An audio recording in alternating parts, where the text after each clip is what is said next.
The Ghost Protocol. When loyalty became treason and one operator chose honor over orders, the transmission came through at 0247 hours, encrypted, scrambled and marked with a classification level that technically didn't exist. Lieutenant Commander Marcus Kane read the message 3 times before its full implications settled like ice in his gut. The target wasn't an enemy combatant, or a terrorist cell, or a rogue weapons dealer. The target was Captain Rebecca Torres, one of the most decorated special operations officers in the United States military, and Marcus's former commanding officer, who had once saved his life in Fallujah when a routine patrol turned into an 18-hour firefight that left half their unit dead or wounded. The orders were explicit: locate, neutralize, sanitize. 3 words that meant find her, kill her, and make it look like an accident. No trial, no investigation, no questions, just a quiet elimination that would disappear into the classified archives, alongside thousands of other operations that officially never happened. Marcus Kane had spent 12 years in naval special warfare, conducting missions across 4 continents that ranged from hostage rescue to direct action raids against high-value targets. He'd followed orders that sent him into situations where the odds of survival were measured in single-digit percentages. He'd made shots and decisions that would haunt him for the rest of his life, but had been necessary for mission success and the safety of his teammates. But this order was different. This wasn't combat. This was murder disguised as national security. The briefing packet that accompanied the termination order painted Captain Torres as a security threat, who had accessed classified information beyond her authorization level, and was preparing to sell secrets to foreign intelligence services. Evidence included suspicious communications, unexplained financial transactions, and meetings with known intelligence operatives from hostile nations. It was thorough, detailed, and completely inconsistent with everything Marcus knew about Rebecca Torres. He'd served under Torres for 3 years in SEAL Team 3, watching her lead operations with a combination of tactical brilliance and unwavering ethical commitment that made her a legend among special operations personnel. She was the officer who refused to authorize drone strikes when civilian casualties were probable, who aborted missions when intelligence didn't match observed reality, who put her career on the line repeatedly to protect her operators from unnecessary risks. The idea that she would betray her country was absurd, but someone with significant authority believed she was a threat worth eliminating through extrajudicial means, which meant either the evidence against her was fabricated, or there was something happening at levels above Marcus's clearance that redefined what loyalty and betrayal actually meant. He had 72 hours to locate and eliminate his former commanding officer, 3 days to track down a woman trained in evasion and survival by the same instructors who had trained him, 3 days to decide whether following orders was more important than discovering the truth. Marcus made his decision in the darkness of his quarters at Naval Special Warfare Command in Coronado, California. He would find Captain Torres as ordered, but instead of eliminating her, he would give her the one thing the people who wanted her dead feared most: a chance to explain what she had discovered that made her execution necessary. The hunting would begin at dawn, but this time, the hunter's loyalty would be to truth rather than orders, to honor rather than blind obedience. And before it was over, Marcus Kane would discover that the greatest threats to national security sometimes wore the uniform and carried the clearances that should have made them untouchable. If this story resonates with you, make sure to hit that like button and subscribe. This is the kind of unfiltered military storytelling that pulls back the curtain on impossible choices. Now, let's follow Marcus into the shadows. Captain Rebecca Torres had been off the grid for 6 days when Marcus finally picked up her trail in Portland, Oregon. The classified tracking systems available to him had proven useless.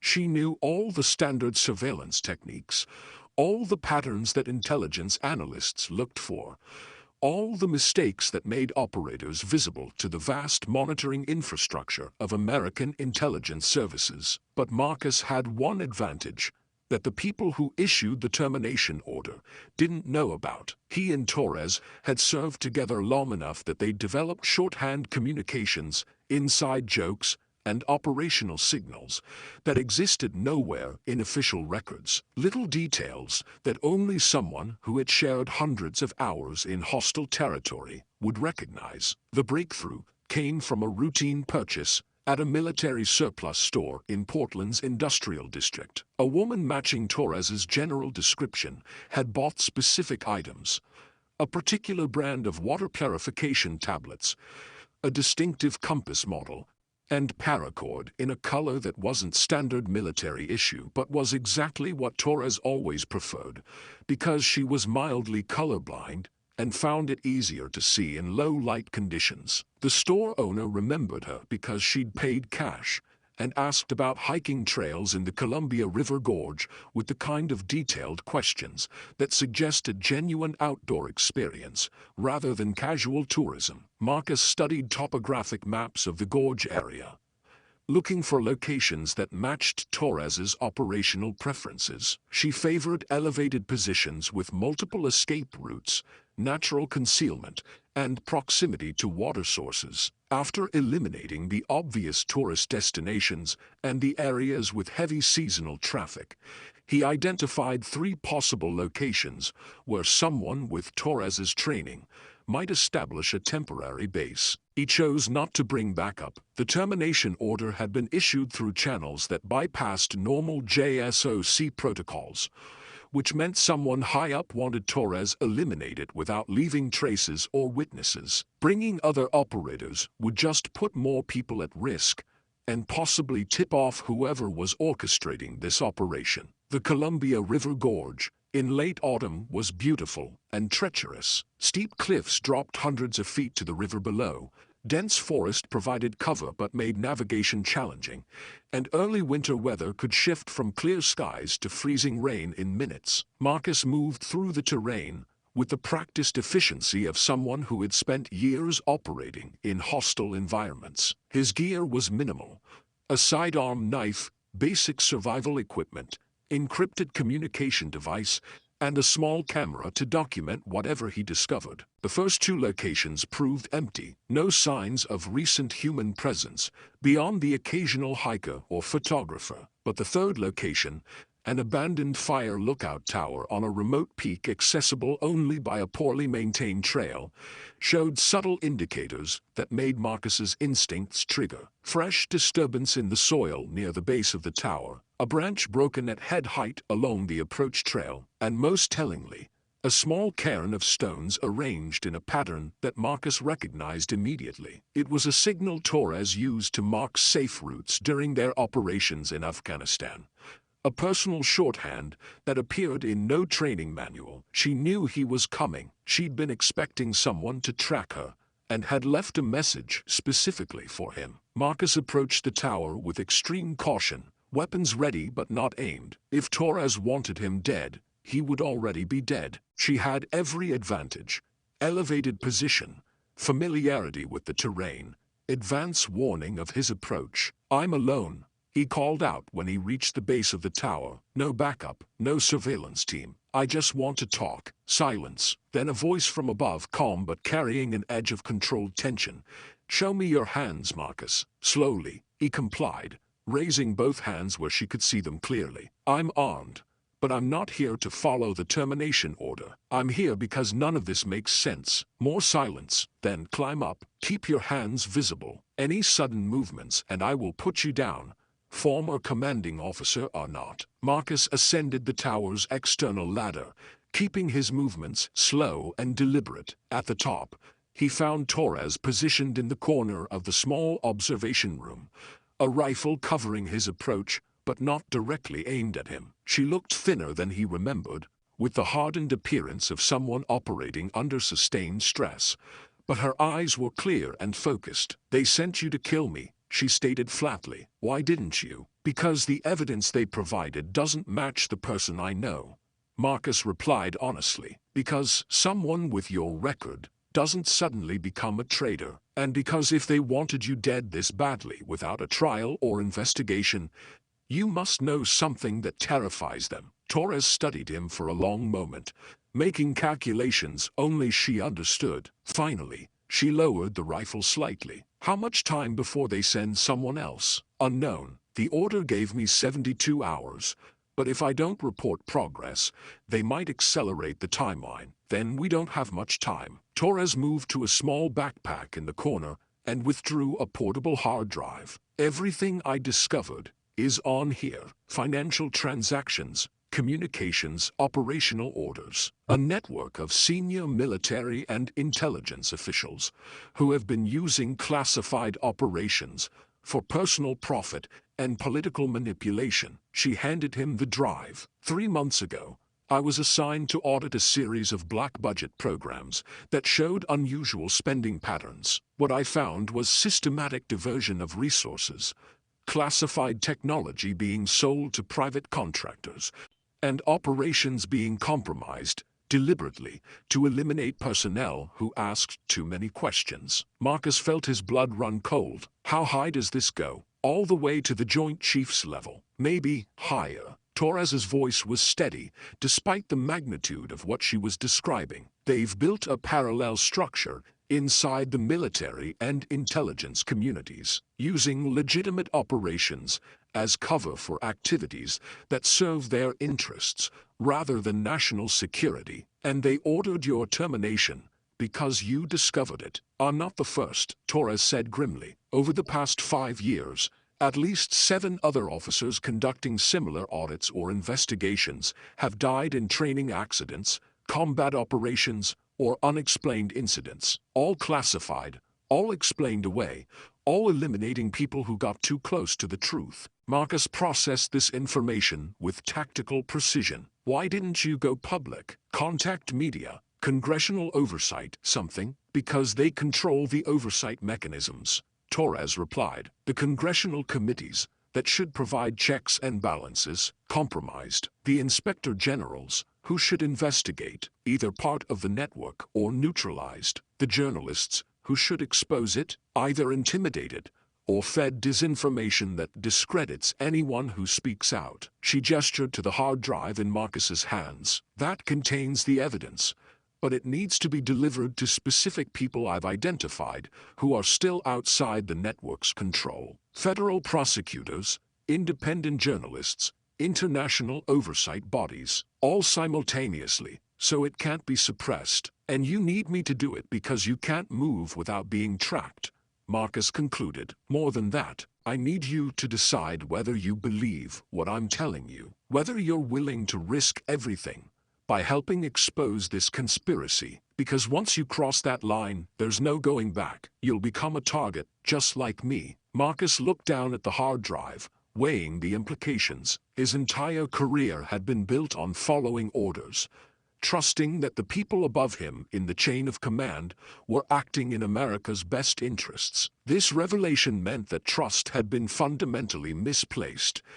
that he'd been serving not his country, but a corrupt network that had infiltrated its institutions. Show me, he said finally. Show me proof that what you're saying is real. Torres opened her laptop and spent the next hour walking him through the evidence. Financial records showing millions of dollars flowing from classified budgets to offshore accounts, communications between senior officers, arranging for operations to fail, video surveillance of meetings between American officials and foreign operatives that should never have occurred, and most damningly, a document dated 6 months earlier recommending the administrative termination of 7 military personnel who had conducted audits or investigations that came too close to exposing the network. Rebecca Torres was named number 3 on that list. Names 1 and 2 were both dead, killed in training accidents within weeks of the document's creation. How did you get all this? Marcus asked,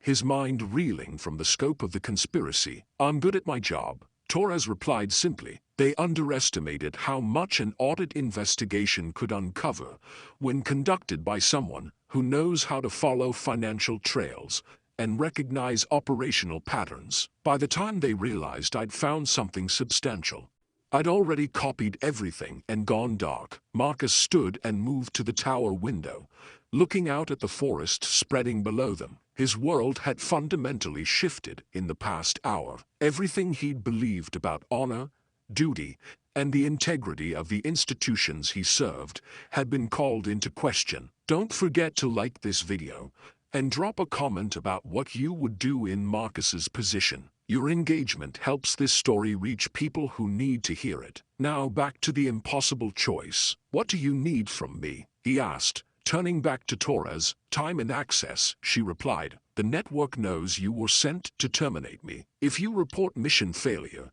they'll send someone else or multiple teams. But if you report mission success, it buys us perhaps 48 hours before they confirm the kill. You want me to fake your death? Exactly. Make it convincing. Body lost in a climbing accident in the gorge, swept away by the river. Standard cleanup scenario.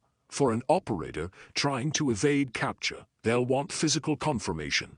But if you sell it properly, and their impatience to close this loose end overrides their caution, we get a small window. Marcus thought through the logistics. What happens after that window closes, and they realize you're still alive? By then, the evidence will be distributed too widely to suppress. International media, foreign intelligence services who have their own reasons to expose American corruption, independent oversight organizations. Once it's public, killing me becomes counterproductive. It would just confirm the conspiracy's existence. Assuming they don't kill us both first, Marcus pointed out. Torres smiled grimly. There's that risk, yes, which is why I need to know right now if you're truly committed to this. Because once we start, there's no aborting the mission. Marcus looked at the hard drive again, thinking about all the operators who had died following orders from people they trusted, thinking about the oath he'd taken to defend the Constitution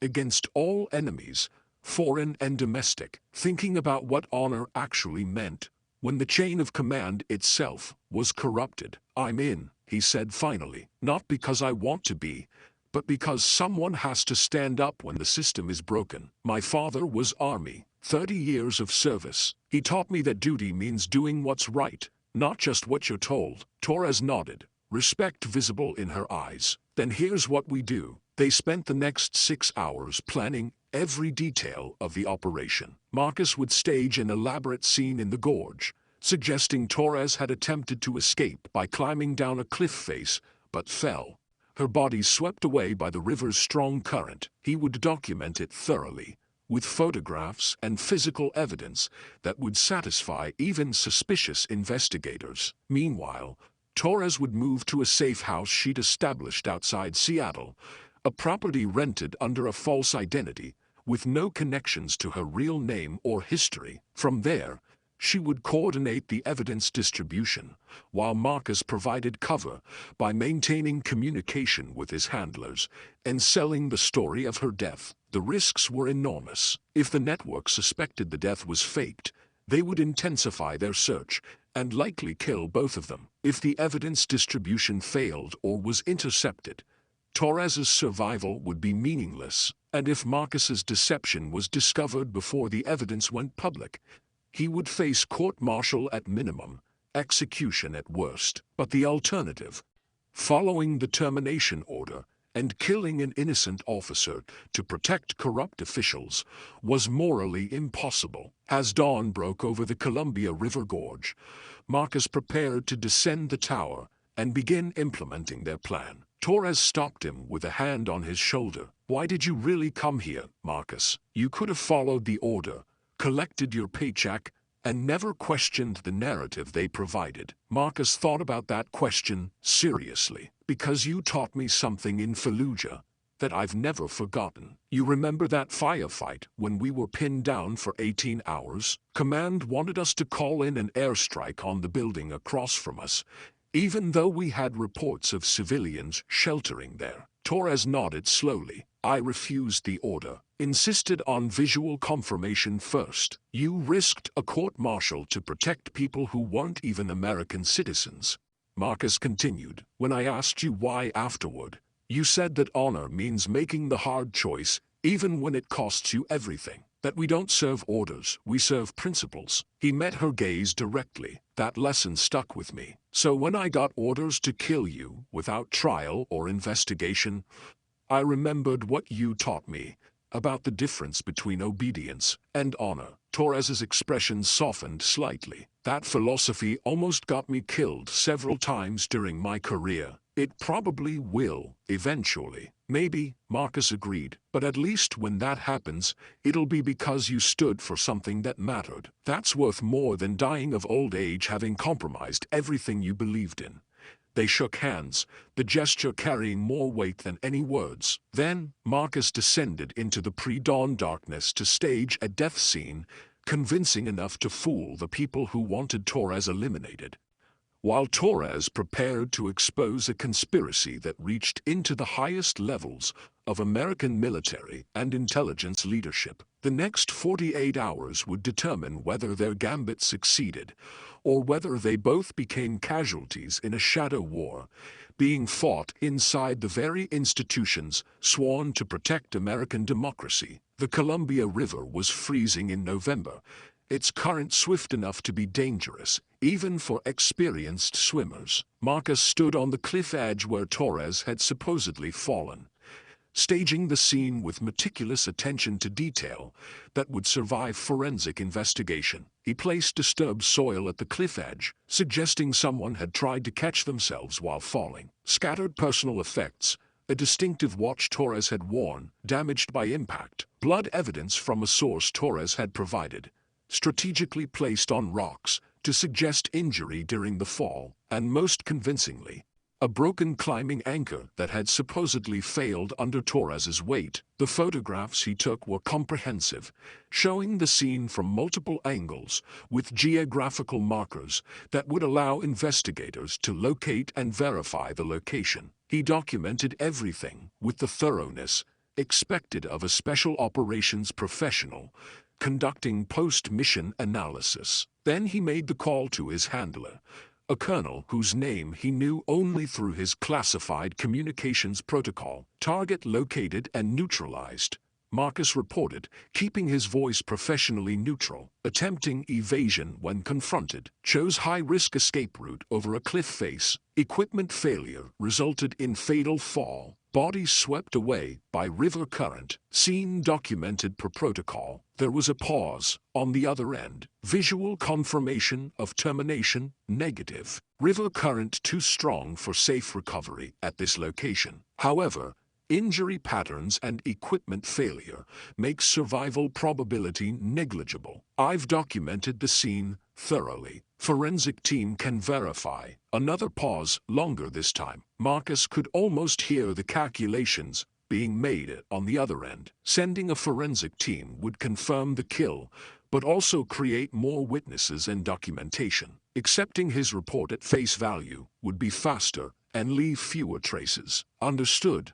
The voice finally responded. Extract from the area. Full debrief at Coronado in 72 hours. Sanitize all equipment and maintain communications blackout until debrief. The line went dead. Marcus stood in the cold dawn light, knowing that his report had just bought Torres, perhaps 2 days before anyone questioned the narrative or sent teams to verify the scene more thoroughly. 2 days for her to activate the evidence distribution plan they developed. 2 days to get proof of the conspiracy into enough hands that suppression became impossible. 2 days to transform from fugitive to whistleblower before the window closed. Marcus began the long hike back to his vehicle, moving with the practiced efficiency of someone who had conducted dozens of extractions from hostile territory. But this time, the hostile territory was his own chain of command, and the enemy wore the same uniform he did. By the time he reached his truck, Torres had already moved from the fire lookout to her Seattle safe house, traveling by routes designed to avoid surveillance cameras, and using transportation methods that left minimal digital traces. She was a ghost, invisible to the systems designed to track her. In the safe house, a converted warehouse loft in an industrial area where unusual activity wouldn't draw attention, Torres activated the network she'd been building for months, encrypted communications with journalists in 3 countries, secure file transfers to international oversight organizations, and carefully timed releases to congressional investigators she'd identified as still outside the corrupted network. The evidence hit all simultaneously.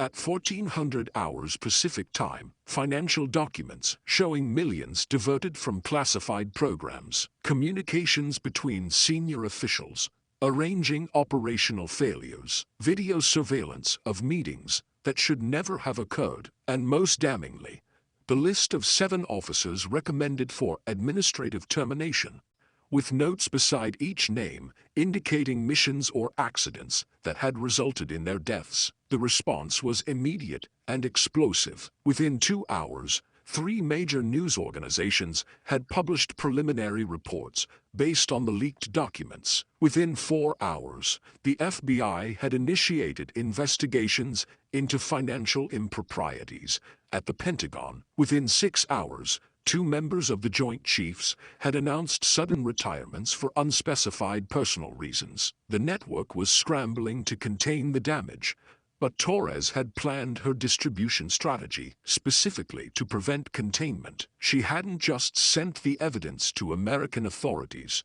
who might be compromised. She'd sent it to international bodies with independent investigative authority, foreign intelligence services who had their own reasons to expose American corruption, and media organizations in countries beyond the reach of American pressure. Marcus watched the news breaking from a motel room 200 miles from the Columbia River Gorge, maintaining his communications blackout as ordered, but monitoring developments through public channels. The magnitude of what Torres had exposed was even larger than he'd understood from their conversation. This wasn't just a conspiracy involving a few corrupt officials. This was systematic infiltration of oversight mechanisms, deliberate compromise of operations for profit, and a body count that included not just American operators, but foreign civilians whose deaths had been arranged to justify military interventions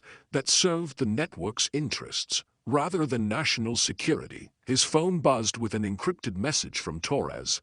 "Package delivered. Thanks for buying time. Stay safe and remember, we did the right thing even though it cost us everything." Marcus deleted the message and prepared for what came next. His debrief at Coronado would be complicated now that the evidence had gone public. The people who had issued Torres's termination order would know they'd been outmaneuvered, and they would be searching for who had helped her. He couldn't hide his role forever. Eventually, investigators would trace his movements, analyze his communications, and connect him to Torres's survival. But by then, the public attention on the conspiracy would make eliminating him more difficult. His best protection was visibility and the knowledge that too many people now knew the truth. 3 days after Torres's evidence drop, Marcus reported to Naval Special Warfare Command as ordered. Instead of being directed to a standard debriefing room, he was escorted to a secure facility he'd never accessed before,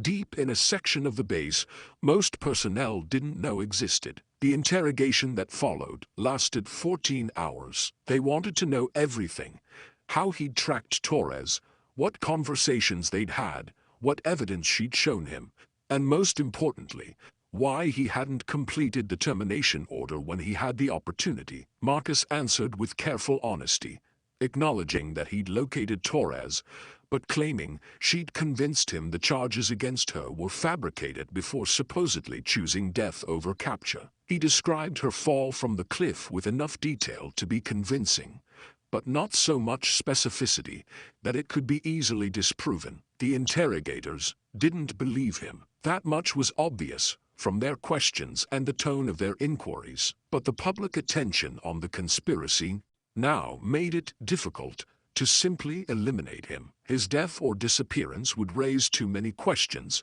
create too much scrutiny. Instead, he was placed on administrative leave pending investigation. His security clearances were suspended, his access to classified information was revoked, and he was given informal notice that his career in naval special warfare was effectively over, even if formal charges were never filed. Marcus accepted this outcome without complaint. He'd known the costs when he made his choice in that fire lookout tower. Honor had a price, and he was willing to pay it. 6 weeks after the evidence went public, the fallout was still expanding. Congressional investigations had been launched. Multiple military and intelligence officials had been arrested or forced into resignation. International oversight bodies were examining American military operations with unprecedented scrutiny, and Rebecca Torres had emerged from hiding, protected by a combination of public attention and the evidence she still held in reserve. She testified before congressional committees, spoke to media organizations, and provided detailed accounts of the conspiracy she'd uncovered. Marcus watched her testimony on television from a small apartment he'd rented near Coronado. No longer welcome on base, but not yet formally dismissed from service, she spoke with the same clarity and conviction he remembered from their time serving together, laying out the evidence methodically and answering questions with tactical precision. When asked about how she'd survived the assassination attempt, Torres acknowledged receiving help from officers who chose honor over orders, but refused to provide names or details that would expose her supporters to retaliation. Marcus received an encrypted message that evening. "Thank you for believing in me when the system wanted you to believe I was a traitor. Thank you for choosing truth over obedience. And thank you for reminding me why we serve, not for the people who give orders, but for the principles those orders are supposed to protect." He didn't respond. Better to maintain distance and deniability, for both their sakes, but the message resonated deeply, validating the choice he'd made, even as it cost him everything he'd built over 12 years of service. 4 months after the conspiracy's exposure, Marcus received his formal discharge from the Navy, not honorable, not dishonorable, but a general discharge under circumstances that allowed the institution to distance itself from his actions without explicitly condemning them. He accepted the discharge without appeal or public statement, understanding that institutions protect themselves before they protect individuals. His military career was over, his security clearances permanently revoked, his prospects for employment in defense or intelligence sectors essentially eliminated. But he could sleep at night knowing he'd made the right choice when it mattered most. If this story moved you, honor it by hitting subscribe and sharing it with someone who needs to understand that integrity sometimes means sacrificing everything. Comment below about a time you had to choose between what was easy and what was right. Your engagement keeps these stories alive. 2 years after the conspiracy's exposure, Marcus was working as a security consultant for a private firm in Colorado, far from the military and intelligence communities that had defined his adult life. The pay was adequate, the work uninspiring, but it allowed him to rebuild his life outside the shadows. He rarely heard from anyone connected to his former career. The operators he'd served with maintained professional distance, unwilling to risk association with someone who had violated orders, even for honorable reasons. That isolation was painful, but understandable. The military operated on trust and obedience, and he'd broken both, even if his reasons were morally justified. Then one afternoon, a woman approached him in a coffee shop near his office. She was in her mid-50s, dressed in business casual attire, with the bearing of someone accustomed to authority. "Lieutenant Commander Kane?" she asked, though his rank had been stripped months ago. "Just Marcus now," he replied cautiously. "I'm Director Sarah Mitchell, FBI Counterintelligence Division." She showed credentials that appeared legitimate. "May I sit?" Marcus gestured to the chair across from him, wondering what fresh complications this conversation would bring. "I've been leading the investigation into the military conspiracy Captain Torres exposed," Mitchell began without preamble. "We've documented systematic corruption involving over 40 senior officers and civilian officials. Multiple criminal trials are proceeding, and we've identified at least 12 additional officers who were targeted for elimination because they asked inconvenient questions. I'm glad justice is being served, Marcus said carefully, unsure where this was leading. Justice is complicated, Mitchell replied. The people directly responsible are being prosecuted, but the systems that allowed this corruption to flourish largely remain intact. The oversight mechanisms are still compromised. The culture of unquestioning obedience still exists. She leaned forward slightly. We need people who understand special operations culture from the inside. People who recognize when classified activities cross the line from legitimate national security to corruption and abuse. People willing to stand up even when it costs them everything. Marcus understood immediately. You're recruiting me. I'm offering you an opportunity to continue serving, just in a different capacity. The counterintelligence division needs operators who can identify and investigate military corruption before it reaches catastrophic levels. Work that's difficult, often thankless, and guaranteed to make you unpopular with the people you're investigating. Sounds familiar, Marcus observed dryly. Mitchell smiled slightly. Captain Torres recommended you specifically, said you were one of the few people she trusted to prioritize truth over institutional loyalty. Marcus thought about that carefully. His military career was over, but this offered a way to continue serving that aligned with the principles that had guided his choice to help Torres. What would the work actually involve? He asked. Auditing classified programs, investigating suspicious incidents, questioning official narratives when evidence doesn't align. Essentially, being the Internal Affairs Division for America's intelligence and military communities. Mitchell's expression was serious. It's not glory work. You'll never get public recognition. Many people will hate you for doing it, but it's necessary work if we're going to prevent another conspiracy like the one Torres exposed. Marcus considered the offer. It meant continuing to operate in the shadows, continuing to make enemies among powerful people, continuing to sacrifice personal connections for professional duty, but it also meant using his skills and experience to protect operators from being used as tools by corrupt officials. I'm in, he said finally, not because I want to be, but because someone has to do it. Mitchell nodded with understanding. That's the same reason Torres gave for exposing the conspiracy, and the same reason I took this job 15 years ago. She slid a business card across the table. Report to this address Monday morning. Bring only what you can carry. The work starts immediately. As she stood to leave, Marcus stopped her with a question. Does Torres know you're recruiting me? She suggested it. Mitchell confirmed, said you were proof that honor still existed in special operations,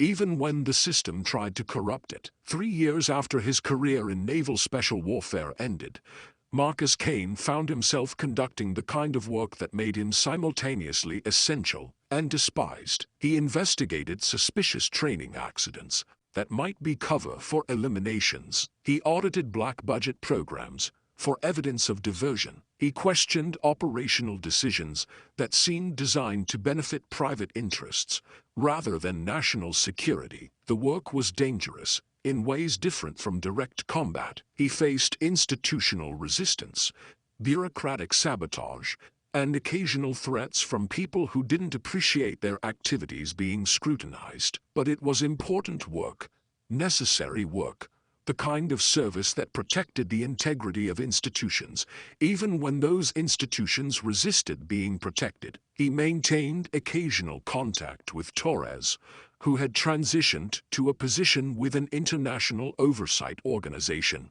monitoring military accountability. They never discussed their time in the Columbia River Gorge, or the conspiracy she'd exposed. Some truths were better left unspoken, acknowledged through actions rather than words. On the anniversary of his decision to help Torres instead of killing her, Marcus stood at the Vietnam Veterans Memorial in Washington, looking at the names of thousands who had died serving their country. He thought about his father, about Torres, about all the operators who had faced impossible choices between duty and conscience. The memorial reminded him why he'd made the choice he did. These names represented people who served honorably, who believed in something larger than themselves, who trusted that their sacrifice meant something. The conspiracy Torres exposed had betrayed that trust, had used their service for corrupt purposes, had turned honor into a commodity to be exploited. Stopping that corruption, even at the cost of his military career, had been the only choice consistent with the principles his father taught him, and Torres exemplified. As he walked away from the memorial, Marcus received a text from Mitchell.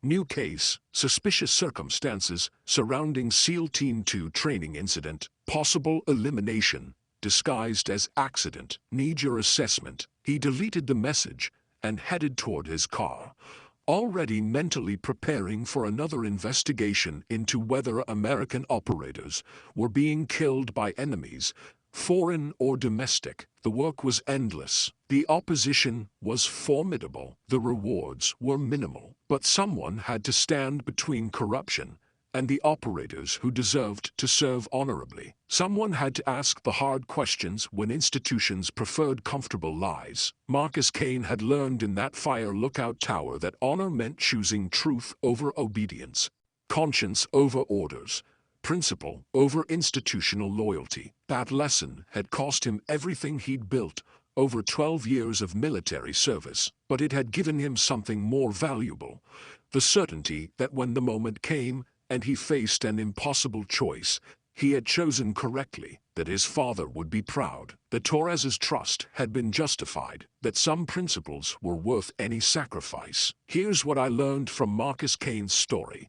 True loyalty isn't blind obedience to authority, it's commitment to the principles that authority is supposed to serve. When those principles and that authority come into conflict, honor demands choosing the principles, even when it costs you everything. They train you to follow orders without question, to trust the chain of command, to believe that the institution knows best. But they forget that institutions are run by people, and people can be corrupted. Your conscience is the last defense against that corruption, the safety mechanism that prevents you from becoming a tool for evil, disguised as duty. The hardest battles aren't fought against foreign enemies on distant battlefields. They're fought in moments like Marcus faced, standing between an unjust order and an innocent person, choosing between career security and moral clarity, deciding whether following orders or following conscience defines who you really are. That's the test they don't prepare you for in training. The moment when everything you've built is on one side and everything you believe is on the other, and you have to choose knowing there's no going back. Marcus chose honor. It cost him his career, his security, his place in the community that had defined his adult life. But it gave him something more valuable, the ability to look at himself in the mirror without shame. If this story changed how you think about duty and obedience, show it by smashing that subscribe button. Share this with someone in uniform, or anyone facing their own impossible choice between what they're told to do and what they know is right. And leave a comment about what honor means to you, because at the end of the day, we're all operators in our own battles. The question isn't whether we'll face moments that test our principles, it's whether we'll have the courage to defend those principles when the cost is everything we've worked for. That's the ghost protocol nobody talks about.